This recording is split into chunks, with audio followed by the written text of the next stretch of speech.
Bien, ya son las 11 de la mañana con 50 minutos y estamos acá revisando, miren lo que tengo acá.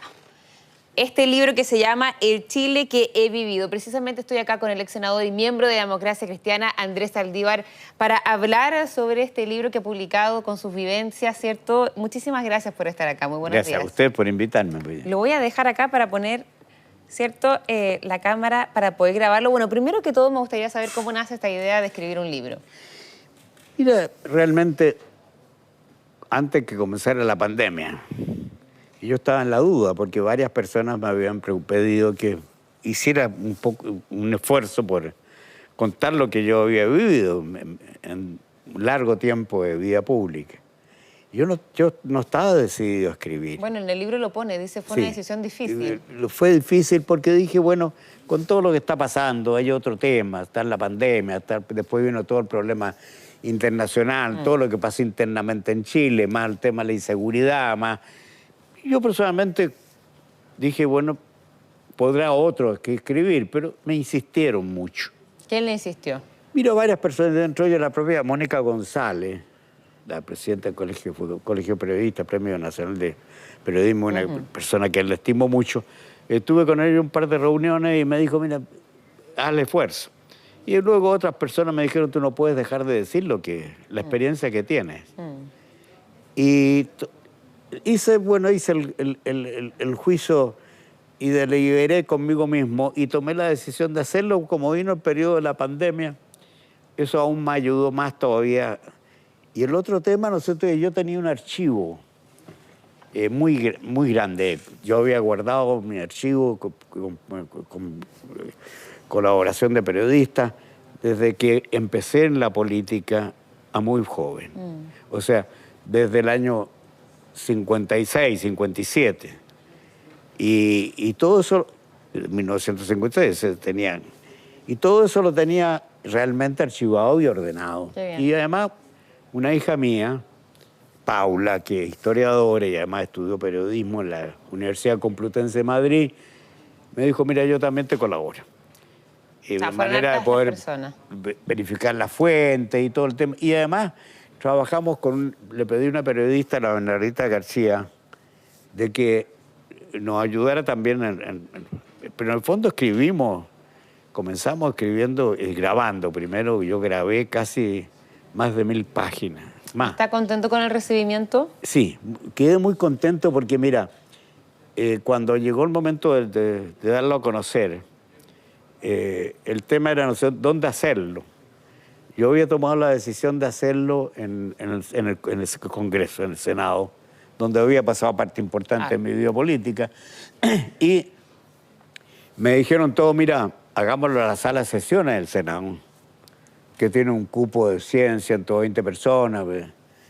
Y yo dije, muy bien, hagámoslo allá. Pero de repente me dijeron, mira, está la gente que ha confirmado que hagamos algo que es bastante riesgoso, vámonos al Salón de Honor, que hace mucho tiempo que no se llena. Bueno, dije, bueno, si vamos al Salón de Honor. Y me toqué la sorpresa, no sé, que el Salón de Honor se llenó de gente, se estuvo completo, pero lo que más me gustó fuera que era muy transversal el público. Había, por supuesto, gente de mi familia, que es una familia numerosa, mis nietos, mi señora, por supuesto, y además, ¿quién iban a presentar el libro? Iban a ser Matías Ricardo Lagos, el expresidente, con quien he tenido siempre una muy buena relación humana y política, y también Mónica González, que como provocadora del tema, era conveniente que también participara en la presentación. Participe, claro. Por lo tanto, para mí fue una sorpresa, primero la concurrencia, porque desde que había habido la pandemia antes, nadie... El Salón de Honor no se ocupaba. Dígame una cosa, este libro tiene más de 300 páginas, hace un recorrido por parte de su vida, desde que es muy joven, cuando nace en el barrio Yungay. También quiero preguntarle sobre eso, porque coincide también donde está viviendo ahora el presidente Gabriel Boric, pero bueno, más adelante hablamos de eso. Pero en el fondo hace un recorrido de toda su vida, bien familiar, pero también del rol que tuvo en el mundo político, también con el golpe de Estado y también con harto análisis de lo que ha pasado en los últimos años en nuestro país. Estallido social, proceso constituyente, con una postura clara, donde también lo deja claro justo al final del libro, y también los desafíos que se vienen. De todos estos capítulos de su vida, ¿cuál fue el que más le costó escribir? Mira, primera cosa te quiero precisar que el libro yo iba a lanzarlo en septiembre. De este año. De este año. Y mes complejo. de repente vino el tema del rechazo. Sí. Y cambió un poco el cuadro. Por lo tanto, tuve que reescribir la parte final. ¿Por qué? Porque quise asumir también el tema del rechazo. Y qué es lo que venía después del rechazo, cuál es mi visión de lo que veo que va a haber en el país. Estoy muy contento. Bueno, usted dice que en el libro, empecemos por el final, sí. Usted dice en el libro que finalmente su postura era rechazo. Claro. Yo apoyé el rechazo, en el convencimiento que si se aprobaba lo que estaba proponiendo la convención nunca más se iba a poder modificar y todos estábamos de acuerdo que había que modificar. Sí. Y yo creía que había que recoger todo lo que es positivo del proyecto que se hizo por la convención, que terminó rechazándose su proyecto, pero hay temas que hay que recoger. Y ahora yo estoy muy contento con el acuerdo político que se ha logrado, que es bastante transversal, por supuesto, siempre con dificultades. Pero tú me preguntas qué es lo que... Mira, a mí el proyecto, a mí tengo temas importantes. Primero, el primer capítulo lo dedico a mi familia, a pesar que yo digo que no quiero hablar de mí ni de mi familia. Pero llego a la conclusión que tengo que hacerla porque ahí se enraizó mi vocación política. Desde muy joven. Fue mi familia, mi padre, mi madre, que era una persona de mucha vocación social. Mi padre con vocación política, mis hermanos, las relaciones con el padre Hurtado, las relaciones con el cardenal Raúl Silva Enrique, todo lo que me conformó a mí, eso me dio la fuerza y la decisión de asumir la vida política, porque yo en un comienzo, cuando era joven, tenía 23 años, 20 años, yo me casé a los 23 años, pero yo a los 20 años, 21 años, a los 21 años era abogado y me había ido muy bien en la carrera y profesionalmente había tenido mucho éxito. Cuando Frei me llama, el 64, el 63, y me pide que me incorpore a la campaña presidencial del 64. Y yo ahí asumo la Secretaría Ejecutiva del programa de gobierno. Pero le digo a Frei, lo digo en mi libro, que yo no estaba dispuesto a seguir, porque yo quería seguir mi carrera profesional donde estaba teniendo buenas utilidades.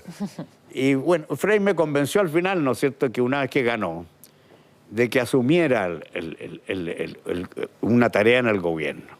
Primero como una persona casi del segundo piso, que hoy día que se llama segundo piso, ese tiempo un economista muy importante para el gobierno de Frei, que fue Jorge Ahumada, estaba también Sergio Molina, estaba Marfán, y estaba Jorge Cacho por la parte política, y me dijo, yo quiero que tú conformes este equipo junto conmigo 5. Yo tenía 27 años, y Frei tenía 50 y tantos. Y a pesar de eso se provocó una relación que él me regaló a mí, de mucha confianza. Entonces, lo que más destaco yo ahí, primero la familia. Segundo, yo destaco mucho el gobierno de Eduardo Frei. No porque yo haya sido participante. ¿Pero eso fue lo que más le costó escribir? No que me costó escribir, sino que era necesario hacer una presentación muy objetiva. Y yo era parte. O sea, estaba rompiendo un poco esta subjetividad que se da por el hecho de uno ser actor y testigo. Claro que sí. Y cuento, ¿no es cierto?, qué es lo que fue la campaña de Frei y además qué es lo que fue el gobierno de Frei. Y Frei, yo creo, uno de los grandes transformadores de este país del siglo XX, porque hizo una serie de modificaciones, transformaciones de mucha trascendencia. Hizo la reforma agraria, organizó la promoción popular para la participación ciudadana, hizo un programa educacional en ese tiempo cuando asumimos. Frei se puso a la tarea de que ningún niño quedara sin escuela. Sí. Más de 400 niños quedaban sin escuela, sobre todo en el mundo rural. Usted habla en el libro sobre el periodo de la Unidad Popular, pero también obviamente de lo que fue el golpe y los años que vinieron después de la dictadura. Y en la página 180, que lo estaba revisando ahora, usted dice algo como que fue un error dejar en libertad de acción a los militantes de la DC durante el inicio. Sí. De este periodo. Efectivamente, yo trato de ser lo más objetivo posible en mi juicio, porque creo que no sé una opinión personal, sino que más bien de la realidad. Cometimos un error Porque cuando se produjo el golpe, yo tengo ahí dos partes que es importante. Primero, toda la transición entre Frei y Allende. Yo quiero dejar con claridad qué es lo que hubo que hacer para impedir las fuerzas brutales que se movieron para impedir que el presidente Allende asumiera. Cómo trabajó la CIA. Cómo, oye, todo lo que culminó con el crimen y el asesinato del general Snyder.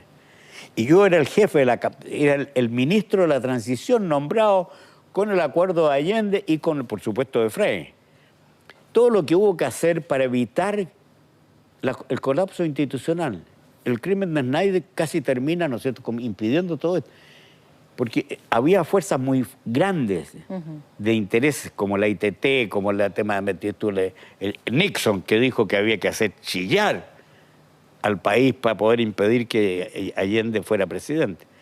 Y yo tuve un conflicto muy grande con quien era el representante de Allende, Buscovich, que él iba a ser el ministro de la Economía del gobierno de Allende.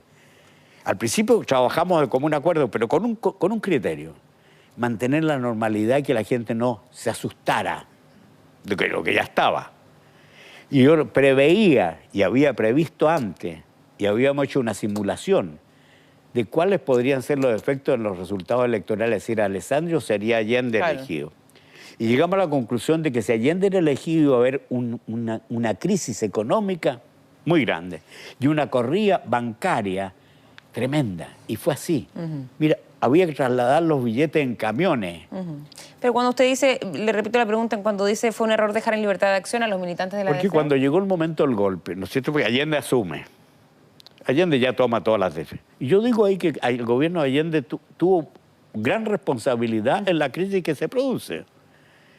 ¿Por qué? Porque un gobierno de minoría, no había tenido mayoría, hizo transformaciones que eran imposibles que pudieran ser aceptadas por la ciudadanía y por la mayoría. Y llegó un momento dado que era tal la crisis interna que había en el país. Paros apoyando a Allende, paros en contra de Allende. Atentados de la extrema derecha, atentados de la extrema izquierda. Matan a Edmundo Pérez en junio del año 71, etc. Entonces, cuando viene el golpe, todo el mundo estaba convencido que el golpe venía, era como viene el lobo, viene el lobo. Y de repente llegó el lobo. Y yo el día antes del golpe... ¿Alguien le había dicho? El día antes del golpe, el presidente, una persona llegó al Senado y me dice, mire, mañana el golpe. Yo me acuerdo que estábamos tomando té los senadores ahí en el Senado, fui y les conté, mire, pasó tal cosa. Y llegué en la noche a mi casa, no le dije nada a mi señora.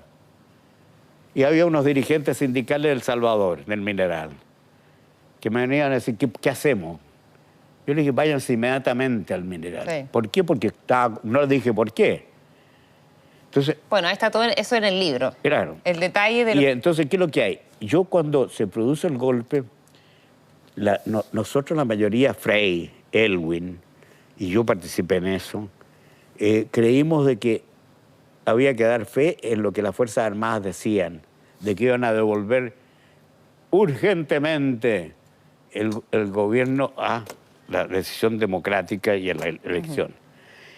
Y nosotros fuimos ingenuos, porque hubo otro grupo de camaradas nuestros, los llamados 13, que fueron más tajantes. Y eso, ¿no es cierto?, significó que nos equivocamos, porque la dictadura no era de corto plazo, ni era un tránsito, sino que era... Y se instaló como un gobierno de largo tiempo. ¿Usted, en toda la trayectoria que cuenta en su libro, se arrepiente de alguna decisión política que tomó en su vida? Sí, claro. ¿Cuál? Por supuesto. No solo una, muchas. ¿Cuál? Seguramente mucho se equivoca uno.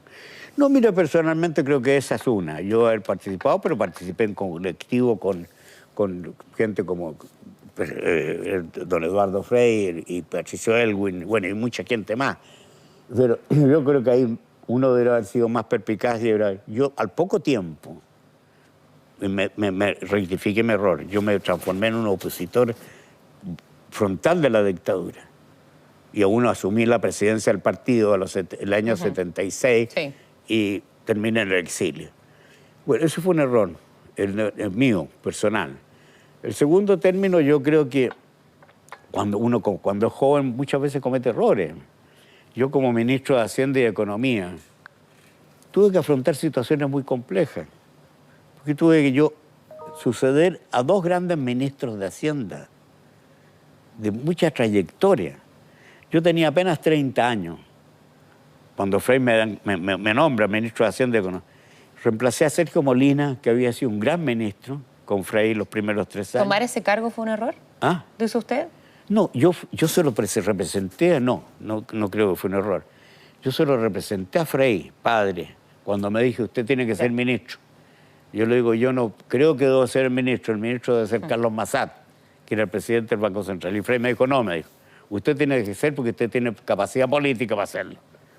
Bueno, y efectivamente no fue un error, pero sí, ¿no es cierto?, asumí una responsabilidad que pudo haber sido, ¿no es cierto?, muy dañina para mí, pero creo que la asumí y la hice con toda mi fuerza.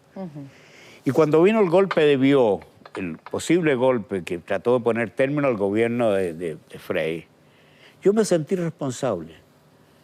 ¿Por qué? Porque si bien yo había estado detrás de que se había que mejorar las remuneraciones de las Fuerzas Armadas, no había tenido la contraparte dentro del que el primer ministro de Defensa, Tulio Marambio.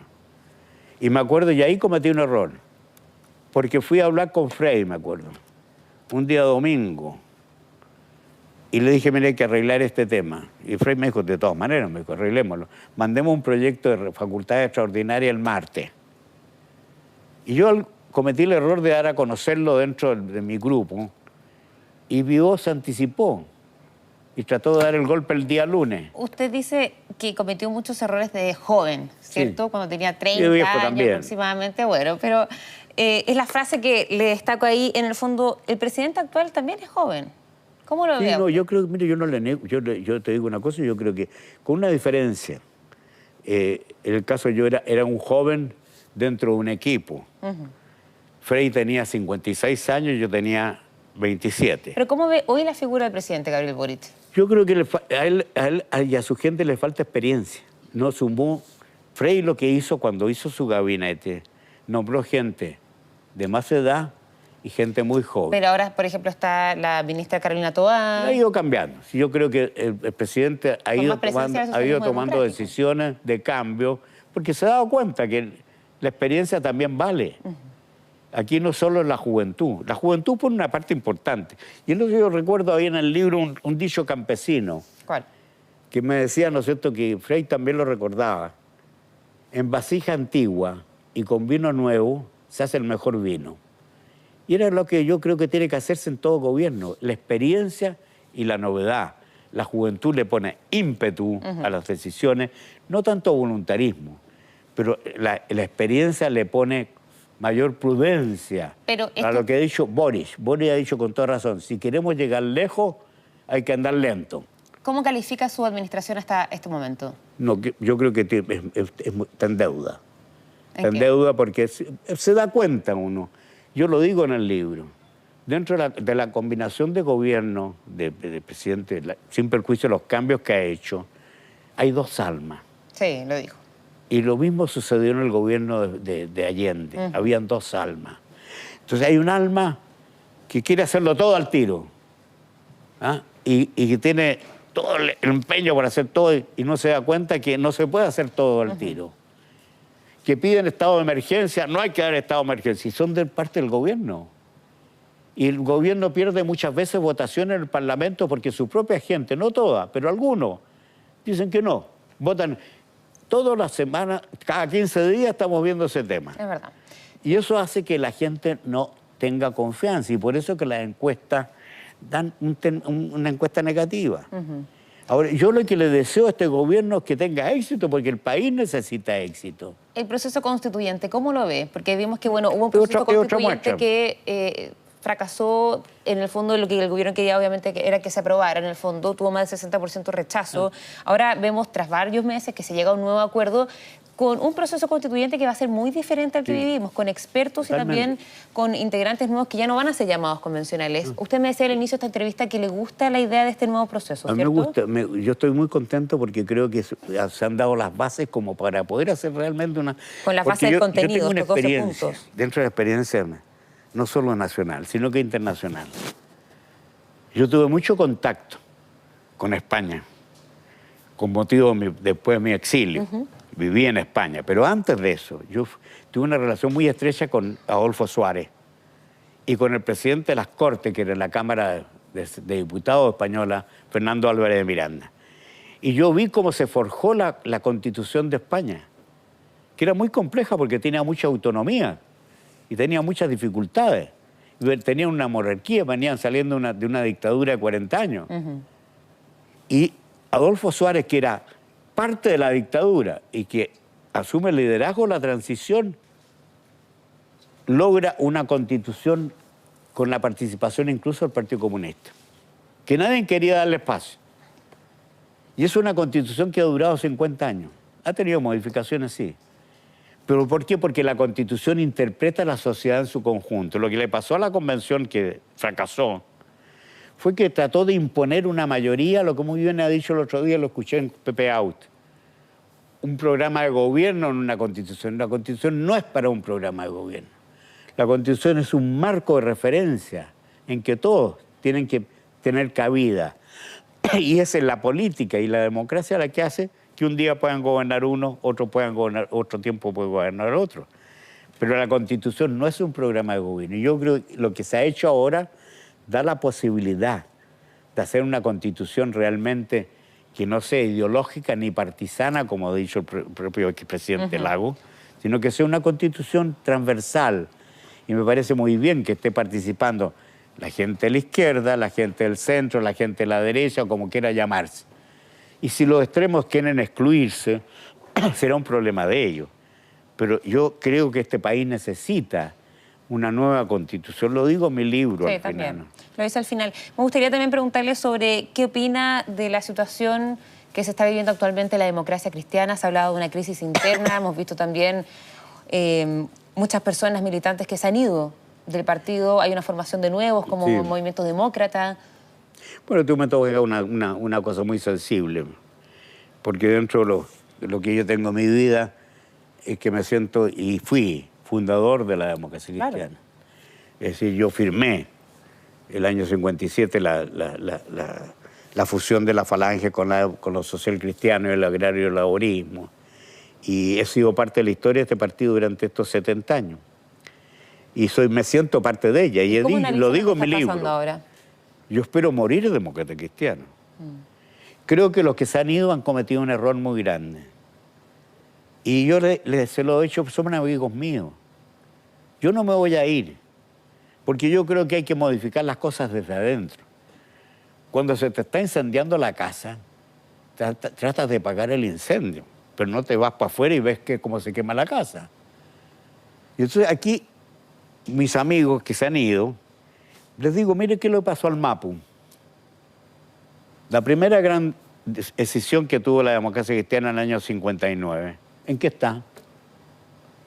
¿Qué le pasó a la izquierda cristiana? Pero Gente muy capaz. la responsabilidad de las personas que se van o de la conducción interna del partido, porque en el momento, el momento cuando la democracia cristiana dice, bueno, vamos a hacer una consulta interna y vamos a aprobar este nuevo proceso constituyente, finalmente el que se rechazó, ahí fue también un punto de quiebre. Yo creo que ahí se empieza a producir causales para que alguna gente justifique su decisión de abandonar el partido. Y con fundamento. La gente que se va dice que no ha sido tomada en cuenta. Yo he dicho todo un esfuerzo. Yo espero que esta nueva directiva pueda lograrlo para evitar, ¿no es cierto?, que se rompa lo que es el núcleo de la democracia cristiana. ¿Pero fue un error? Que no son las personas, son sus valores. Los valores que son de cambiar, hacer el cambio social necesario que el país necesita, reafirmar la democracia, el respeto irrestricto de los derechos humanos. No considerar al adversario como un enemigo, sino que como un adversario, con una cual discrepa. E internamente practicar eso. Aquí lo que había pasado en el último tiempo es que unos excluían a otros tú eres momio, tú estás con la derecha, tú estás con la izquierda. Entonces, eso no termina mal. Mira, yo vi las crisis que tuvo el partido de dureza, de discusión. La discusión entre Gabriel Valdés y Eduardo Frei, o la discusión de Gabriel Valdés con Patricio Elwin. Uy, por los diarios. Sin embargo, terminaban en un acuerdo. Entonces yo voy a seguir insistiendo porque yo creo que la democracia cristiana es necesaria para este país. No yo, no las personas. La idea, el proyecto, unos pueden asumirlo o no. Y yo tengo la esperanza que los que se han ido, el día de mañana tiendan a volver. ¿Con quién conversó? Yo converso normalmente con todo el mundo. ¿Con Jimena Rincón? Yo he conversado con todos los que se han ido, porque les tengo cariño y se lo he manifestado. Y mi libro, te digo, yo espero que ojalá sirvan algo para eso. Acá está, entonces, El Chile que he vivido, escrito por Andrés Saldívar. Sabemos que es seleccionador y miembro de la Democracia Cristiana. Muchísimas gracias por su tiempo. Gracias a ti, pues. Lo puede encontrar en librerías entonces, este libro. No estamos haciendo propaganda comercial. Que esté muy bien. Cuídense. Gracias. Buenas tardes. Gracias a ti. Gracias.